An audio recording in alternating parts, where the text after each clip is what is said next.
Había un tiempo, ¿lo recuerdas? Un tiempo antes de que el mundo cupiera en una pantalla, en que la primaria se vivía a otro ritmo. Un ritmo más lento, más manual. Ir a la papelería no era una opción, era el centro de todo. Escoger con cuidado la cartulina del color exacto, sentir el tacto poroso del papel bond, y ese olor a pegamento en barra que siempre se secaba antes de tiempo.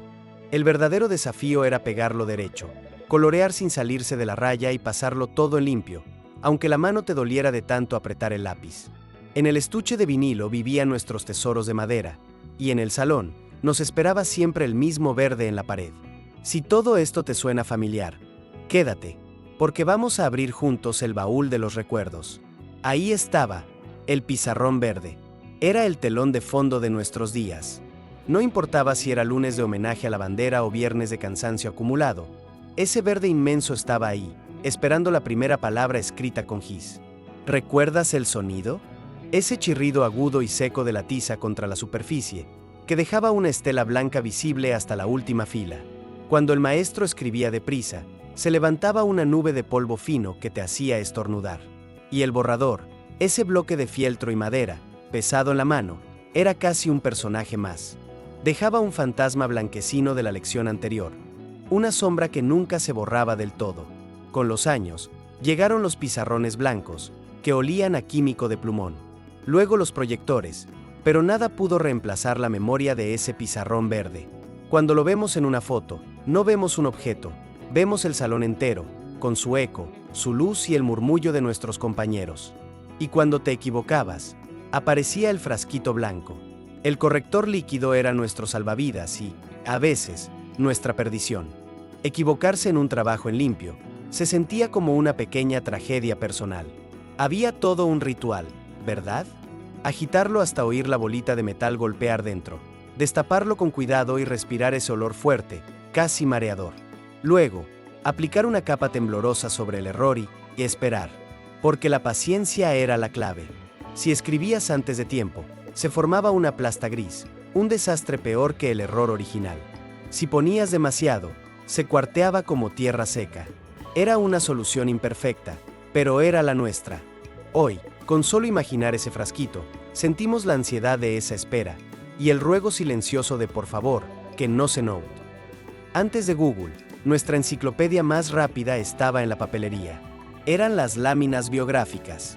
Hojas delgaditas, a veces con un brillo satinado, que contenían la vida y obra de un personaje histórico, la descripción de un animal o el mapa de un sistema planetario. Eran, seamos honestos, nuestro atajo preferido. La tarea era para mañana y la solución estaba ahí. Recortar con cuidado la ilustración, pegar y luego, copiar el texto con tu propia letra. Era un secreto a voces, una forma de cumplir que todos entendían. Algunas láminas eran maravillosas, con datos claros y dibujos bonitos. Otras parecían hechas deprisa y corriendo. Pero en esa época, cumplían su misión. Eran parte de un ecosistema que ya no existe. Cuaderno, tijeras de punta redonda y la papelería como el oráculo al que siempre podías acudir. Y a veces, en la clase de ciencias, aparecía un objeto que parecía sacado de un museo. Una tabla de cartón grueso, plastificada, con pequeñas piedras pegadas y sus nombres debajo. La colección de minerales. Se sentía como un tesoro. No era una foto en un libro de texto, era una piedra de verdad, fría al tacto, que podías tocar. Ahí estaba la pirita, el oro de los tontos, brillando bajo la luz del salón, y el cuarzo, casi transparente. Nos hacía sentir pequeños exploradores. No estaba en todas las escuelas, pero donde había una, se convertía en el centro de atención. A veces se notaba el pegamento seco alrededor de una roca, o una etiqueta medio despegada. Era un recordatorio de que aprender, en ese entonces, también era tocar, sentir y maravillarse con las cosas más simples. Luego estaban las monografías. Eran más que una tarea, eran un formato. Una gran hoja de papel de color, con un marco decorado, lista para ser doblada y pegada en el cuaderno. Había de todo: el sistema solar en azul oscuro, el cuerpo humano en papel color carne, los símbolos patrios en verde o amarillo. La monografía no solo te daba la información, te enseñaba, sin querer, sobre estética. Nos enseñó que la presentación importaba, que un trabajo se veía más bonito con un buen margen, un título subrayado y la ilustración bien centrada. Ya venía casi todo hecho, solo faltaba tu toque personal, tu letra. Si estos recuerdos te están haciendo sonreír, significa que compartimos una misma historia. Aquí en Secretos de nuestra época, nos dedicamos a desempolvar precisamente eso, los tesoros que el tiempo dejó atrás. Si no quieres perderte el próximo viaje, suscríbete al canal. Es solo un clic, y nos ayudas a mantener viva la memoria. Para muchos, las matemáticas no eran solo números en un papel, eran bolitas de colores que se movían en varillas de metal. El ábaco parecía un juguete, pero era una herramienta poderosa. Hacía visible lo abstracto. ¿Recuerdas el sonido? Ese clac, clac, clac de las cuentas de plástico al deslizarse, era la música de fondo de la clase de aritmética. Mover 10 cuentas de las unidades y cambiarlas por una de las decenas, de repente, todo tenía sentido. Era un momento de pura claridad. Hoy, entre tantas aplicaciones y juegos digitales, el ábaco nos recuerda una forma de enseñar más lenta, más física, donde para entender, primero había que tocar. Y para la clase de geografía, estaban los mapas, no los que colgaban en la pared, sino los que comprabas en la papelería. Una hoja enorme, en blanco y negro, con las divisiones políticas listas para que tú les dieras vida. La tarea era casi un ritual. Poner el título con tu mejor letra, ubicar los ríos y pintarlos de azul con mucho cuidado, y luego, el gran reto, colorear cada país o estado sin salirte de la línea. Eso requería un pulso firme y una concentración absoluta. Al final, esa hoja de papel ya no era un simple mapa, era tu obra. Un pedazo del mundo que habías construido con tus propias manos y tus colores de madera. Y hablando de construir con las manos, ¿quién no pasó horas con los recortables?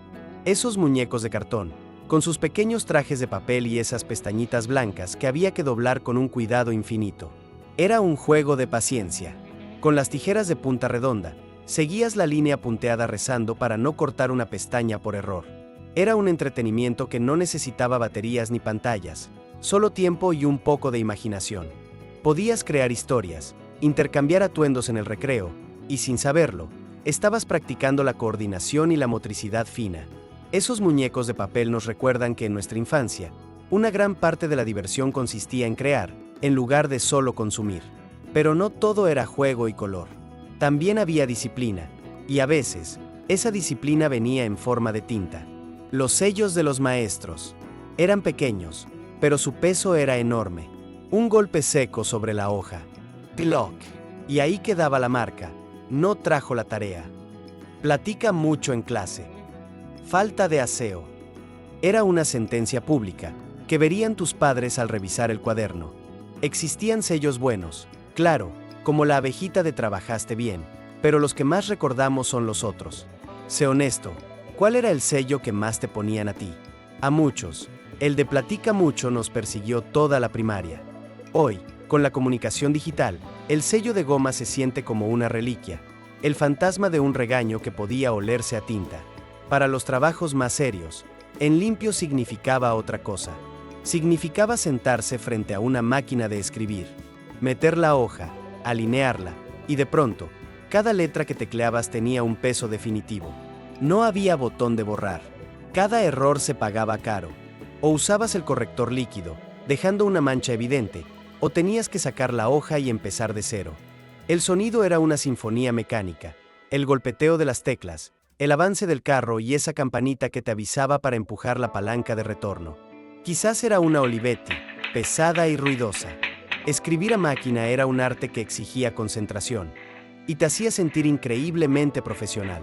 La mochila también cuenta una historia. Y en nuestra época, no todas eran de tela acolchada con personajes de moda. Existía la mochila de reja, por ejemplo, rígida, metálica, que sonaba como una jaula vacía cuando corrías por el patio. También estaban los morrales cuadrados de lona, que se colgaban de un solo hombro y te dejaban una marca al final del día por el peso de los libros. Y sí, admitámoslo, a veces la mochila era la bolsa del supermercado cuando no había más remedio. No importaba la marca, importaba que aguantara. Eran objetos de batalla, no de estatus. Ver una de esas mochilas de reja hoy es como subirse a una máquina del tiempo. Y dentro de la mochila, iba la lonchera. Muchas eran metálicas. Una cajita rígida, ruidosa y prácticamente indestructible. El clic del broche al abrirse era el himno oficial del recreo. Por fuera, a menudo llevaban el dibujo de tu héroe favorito, ya un poco raspado en las esquinas por los golpes. Y por dentro, olía a una mezcla de sándwich de jamón, jugo de manzana y el propio metal. Cada abolladura era una medalla, el recuerdo de un recreo, de una caída. Eran objetos hechos para durar, para pasar de un hermano a otro. Y nos recuerdan una época en que las cosas se fabricaban para resistir el paso del tiempo. Había otro objeto hecho para durar, la calculadora Casio. Esa grandota, gris, que parecía un pequeño ladrillo y venía con su propia funda rígida. Podía caerse, golpearse, y seguía funcionando como si nada. Los botones eran de plástico duro, y hacían un clic tan satisfactorio al presionarlos. No eran pantallas táctiles, eran botones de verdad. Tener una de esas en el estuche te hacía sentir grande, como si ya estuvieras listo para las matemáticas de verdad. Hoy, que llevamos una calculadora en el teléfono, ese aparato dedicado a una sola cosa parece un lujo. Pero en ese entonces, era una herramienta seria, un símbolo de que estabas preparado para el examen. Y para terminar, el objeto que quizás estuvo en todos nuestros estuches, la caja de lápices de colores Blancanieves.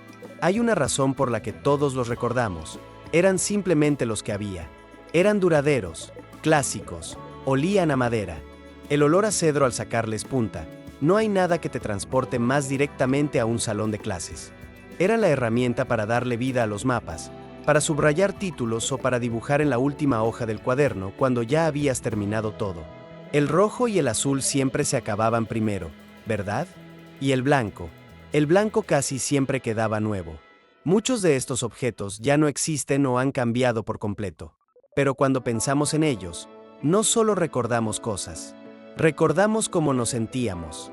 La emoción de la tarea terminada, el nerviosismo antes del examen, la alegría del recreo. Pero ahora, dime tú, de todos estos tesoros que mencionamos, ¿cuál era el que más cuidabas en tu estuche?